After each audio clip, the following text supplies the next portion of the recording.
feel you're in love.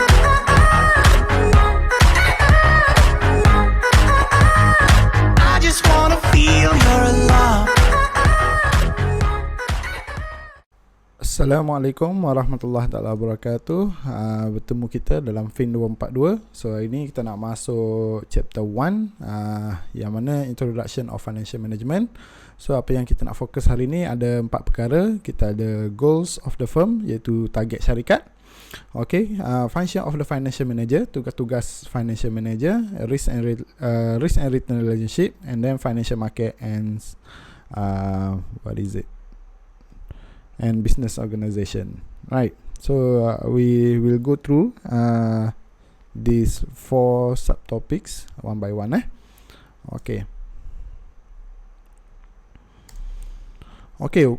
first we look at the definition of finance. So what is finance? Finance, according to these slides, it says that it is an art and science of management of money and other assets. So sebenarnya dia adalah pengurusan kewangan lah, pengurusan kewangan dia yang mana dia adalah seni dan juga sains, kan.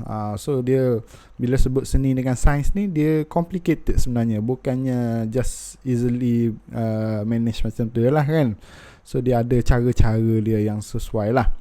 Okay, and then it is important in decision making, right? So kalau kita tengok beza di antara accounting dengan finance, finance dia melibatkan decision making. So that's the truly finance lah. Okay. Okay, goal of the corporation. Okay, yang ni adalah matlamat syarikat lah, matlamat penubuhan syarikat, right? So ada 3 matlamat dia. Yang pertama obviously adalah profit maximization lah. Kita nak buat keuntungan lah. Obviously bila kita berniaga, kita nak buat keuntungan, right? So kenapa kita nak buat untung? Ada reason dia lah. To maintain operating stability, to maintain growth, and then to reward the stakeholders, right? So nak bayar dividen apa semua, kan, kena ada untung lah.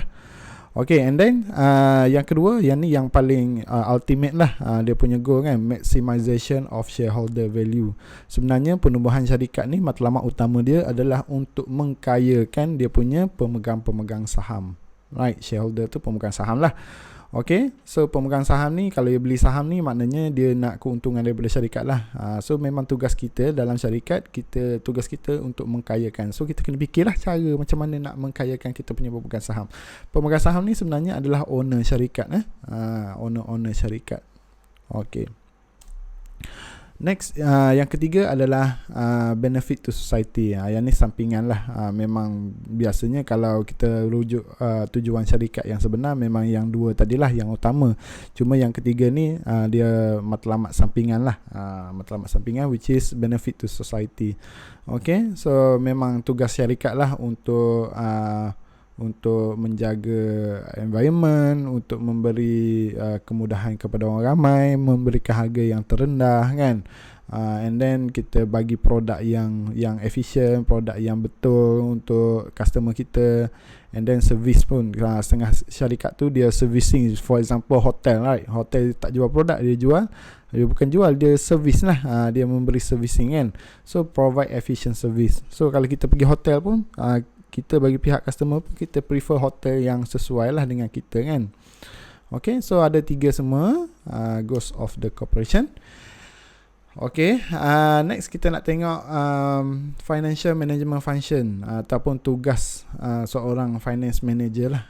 Tugas, bila sebut management, kalau you all belajar MGT 162 dulu, bila sebut ni dia ada macam POLC, right? Planning, Organizing, Leading, Controlling. So lebih kurang je lah. Lebih kurang bila sebut management adalah POLC tu. Tapi yang ni mungkin lagi sikit lah. Okay, yang pertama planning, so tugas financial manager adalah untuk plan apa? Involve development, refinement, evaluation of the firm and growth strategies. So kena follow, kita buat keputusan apa-apa, kita follow matlamat utama syarikat, goals, kan. Okay, deciding what the firm is aiming to do, yang ni secara umum lah, kan. And then yang penting juga forecast lah. Forecast ni kita buat anggaran untuk masa depan. Sales untuk tahun depan berapa, jualan kita untuk tahun depan,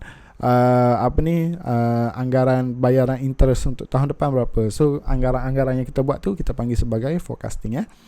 Okay, next is controlling. Controlling ni kita nak control apa yang kita telah buat kan, supaya tak lari daripada kita punya planning kita tu lah. Analysis causes and responsibilities, tengok kesan-kesan apa kalau kita buat macam ni, apa kesan dia, apa semua kan, so kita control.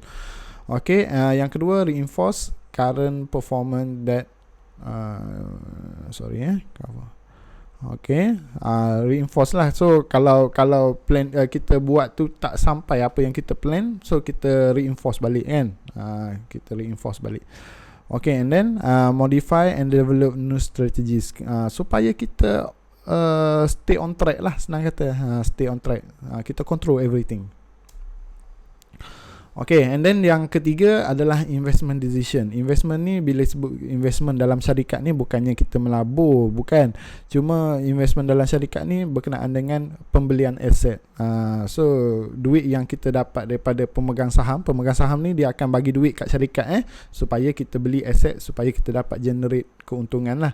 Okay, so investment dalam syarikat ni proses pembelian aset tu kan. So duit yang kita dapat, kita nak beli aset apa yang sesuai supaya kita dapat untung. Determine the appropriate RM to be invested in current asset versus current fixed asset. So kita dalam syarikat kita ada current asset, fixed asset. So saya akan jelaskan nanti dalam chapter seterusnya. Determining the optimal level of investment, pelaburan yang sesuai lah, optimum level kan. Banyak sangat labur dalam fixed asset tak boleh juga. So macam tu lah, lebih kurang ada optimal punya level. Recommending the best fixed asset to acquire. So tugas financial manager adalah untuk membeli fixed asset yang paling sesuai untuk syarikat. Recommend lah. Okay, manakala yang keempat, financing decision. Financing ni maknanya mencari modal untuk syarikat. So modal ni banyak sumber dia.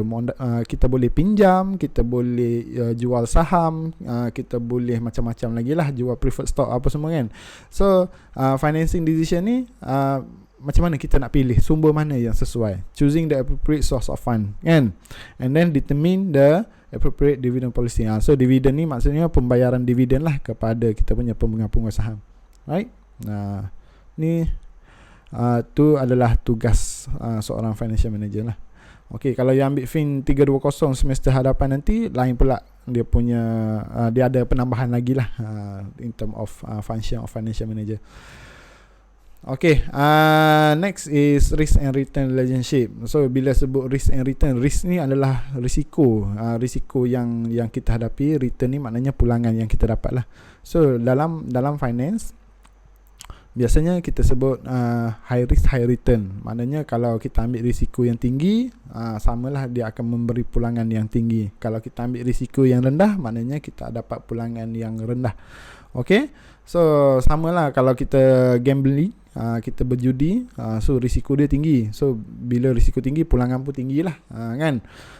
So kalau kita ada duit simpan dalam bank, dalam saving account, pulangan dia agak rendah. Sebabnya apa? Sebab risiko dia agak rendah.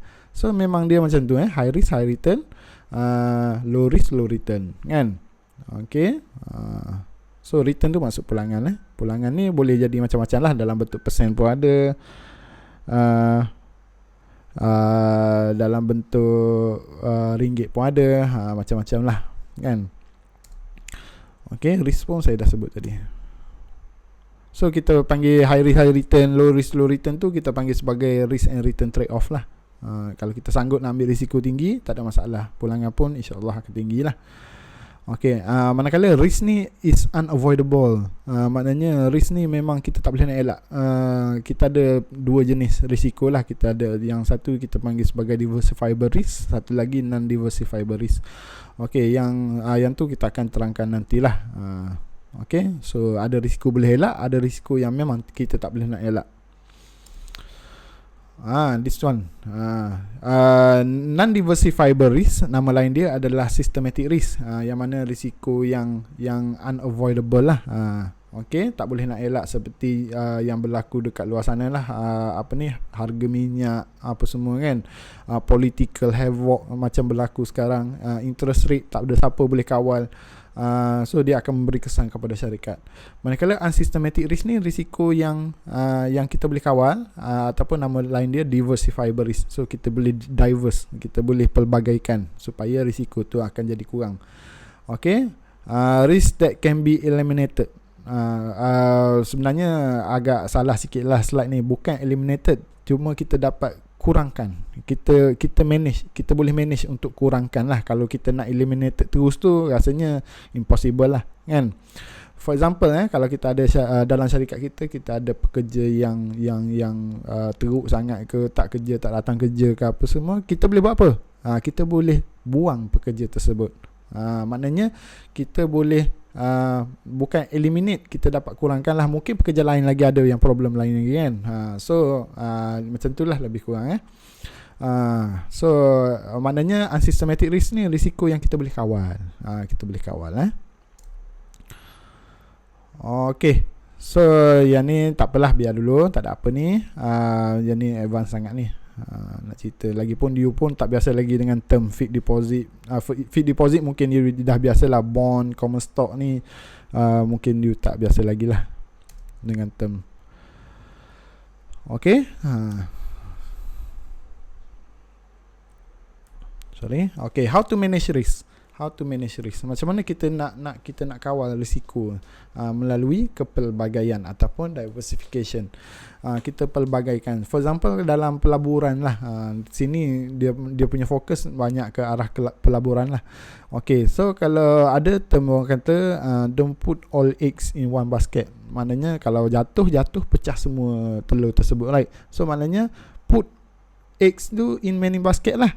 Maknanya bakul ni sikit, maknanya kurang sikit. Kalau bakul ni jatuh, ada lagi yang selamat, telur yang selamat. Tapi kalau you tak semua telur tu dalam satu bakul je, kalau jatuh semua pecah kan. So kita pelbagaikan bakul kan, So that's itulah maksud diversification, kita pelbagaikan. Sama juga dalam pelaburan, kita tak boleh laburkan duit kita dalam satu tempat je. Kalau duit kita ada banyak, kita laburkan dekat banyak-banyak tempat, right? Ada yang risiko tinggi, ada yang risiko rendah, supaya kita pelbagaikan. So kalau satu pelaburan gagal, mungkin pelaburan yang lain tu akan backup lah kita punya yang gagal tu. So that's why kena pelbagaikan. So nak pelbagai ni biasanya kita guna teknik correlation lah.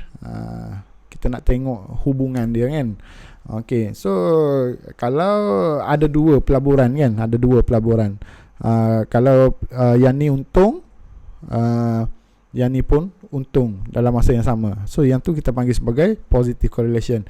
Kalau negative correlation ni, yang ni untung, yang ni rugi, yang ni untung, yang ni pula rugi, so yang tu negative correlation. Yang ni term statistik lah sedikit.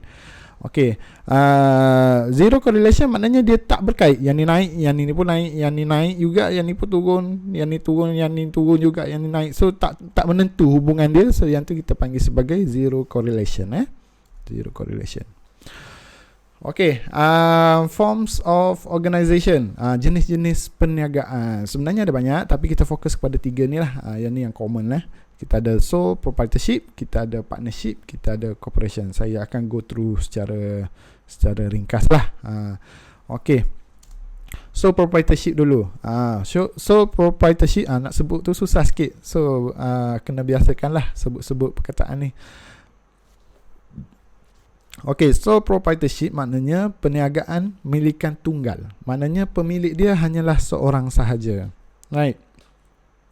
Okay, sole proprietorship ni normally kita ada dua kan. Kita ada individu yang memiliki syarikat tersebut, kita ada syarikat tersebut. So ada dua kan. Tapi untuk sole proprietorship ni, kita anggap dia sebagai satu entiti yang sama. Maknanya perniagaan dengan individu adalah orang yang sama. Maksud dia apa? Maksud dia bila sole proprietorship ni, cukai yang dikenakan kepada individu tersebut termasuk sekali dengan cukai perniagaan. Maknanya kalau sole proprietorship ni tak perlu Macam mana nak cakap, tak perlu declare lah cukai yang perlu dibayar. Maknanya untung berapa tu individu tersebut yang kena bayar cukai, bukannya perniagaan tersebut. Right. So maknanya perniagaan dengan individu tu adalah entiti yang sama, satu entiti. Okay, kelebihan dia, advantage dia, ease of formation, senang nak tubuhkan kan. Senang lah nak tubuh syarikat macam ni, sebabnya seorang je kan. Okay, belongs to only one person. So maknanya tak adalah nak bergaduh-gaduh nak decide kan, sebab kita pemilik tunggal. Yang ketiga, manager and owner is the same person. Maknanya orang yang mengurus, orang yang memiliki adalah orang yang sama kan. Okay, disadvantage dia, yang ni kelemahan That's why orang pergi kepada syarikat yang besar. Okay, limited life. Yang ni bergantung kepada umur pemilik lah. Pemilik mati, perniagaan pun mati, melainkan dia wasiatkan perniagaan tu kepada siapa-siapa lah kan. Okay, yang kedua, unlimited liability. Okay, unlimited liability ni maksud dia tanggungan syarikat adalah tanggungan individu. Maknanya kalau syarikat lingkup, dia akan melingkupkan tuan dia sekali. Maknanya kalau perniagaan tu gagal ke apa semua, harta peribadi pemilik pun mungkin akan ditarik oleh pihak bank, jika dia buat pinjaman dengan bank lah untuk buat perniagaan. Okay, and then yang ketiga, difficult to raise capital. Memang susah lah nak tambah modal, sebabnya kita je yang menyumbang modal untuk syarikat tersebut. So kalau kita sendiri nak tambah modal sikit tak apalah, tapi kalau nak bina kilang tu memang susah sikit lah. Memang bukan susah sikit, susah banyak lah kot. Macam tu Okay, yang kedua, partnership. Partnership ni maknanya perniagaan yang ditubuhkan lebih daripada seorang. Maknanya pemilik dia lebih daripada seorang, mungkin 2-3 orang, mungkin 4 orang. Okay, so memang tujuan dia untuk buat profit jugalah. Memang perniagaan mana-mana pun. Okay, advantage dia, belongs by more than one person lah. Maknanya perniagaan tu boleh dikongsi lah dia punya keuntungan. Okay, and then kelebihan dia lagi adalah share liabilities. Maknanya tanggungan syarikat tu adalah dikongsi sama rata. Depends on perjanjian lah macam mana. Maknanya kalau syarikat lingkup, sama-sama kena tanggung lah. Sama-sama kena tanggung. Okay, disadvantages. Disadvantage, sebabnya ada satu je kan. If one partner died, other partner we held responsible to the business liabilities and profit. Ni kelemahan dia lah. Kalau salah seorang partner meninggal, orang yang masih hidup tu akan menanggung segala beban syarikat tersebut lah, unless dia buat partnership baru dengan orang lain kan. Tu masalah yang biasa lah. Okay, and then kita ada yang ketiga, corporation. Corporation ni syarikat yang pemilik dia memang besar lah. Dan bila kita sebut corporation ni, dia berlawanan dengan sole proprietorship tadi. Kalau sole proprietorship, dia punya syarikat dengan pemilik adalah satu entiti yang sama. Tapi untuk corporation ni, pemilik dengan syarikat adalah dua entiti yang berbeza. Bila dua entiti berbeza, kena bayar dua cukai. Cukai syarikat satu, and then cukai peribadi pun kena bayar dua cukai kat situ. Okay, advantages untuk syarikat yang macam ni, ease of transfer of ownership. Senang nak pindah milik ownership. So you jual saham. Bila sebut corporation ni, dia akan ada saham lah. Saham ni maknanya sijil pemilikan syarikat tersebut. Okay, and then pemilik saham tersebut adalah co-owner, pemilik bersama. And then limited liability. Ni limited liability. Kalau syarikat lingkup, dia takkan bawa tuan dia sekali, sebabnya dia dua entiti yang berbeza. Dia dua entiti berbeza. Kalau syarikat lingkup, tuan dia tak ada masalah, tapi tuan dia ni hanya rugi modal yang disumbangkan kepada syarikat sahaja. Harta peribadi pemilik tidak akan diusik. Okay, itu maksud limited liability. Okay, and then ease of raising capital lah. Senang. Kalau kita nak bina kilang yang baru untuk syarikat apa semua, kita boleh issue saham yang baru, jual saham kepada orang kan. Siapa-siapa nak beli saham, maknanya dia akan jadi owner kepada syarikat tersebut. Okay, disadvantages dia, tadi saya sebut double taxation. Syarikat memang kena bayar cukai kalau untung, tapi dividen yang diterima oleh pemilik tersebut akan dikenakan cukai sekali lagi. Maknanya double taxation, dua kali cukai. Cukai korporat dengan cukai individu. Okay. And then yang ni yang paling utama lah, cost of setup. Nak bina syarikat yang besar ni, corporation ni, memang cost dia amat besar lah. And then kena ada banyak reporting lah. For example, kena sediakan M&A, memorandum and article of association kan. Kena lantik auditors, kena lantik secretarial punya companies kan.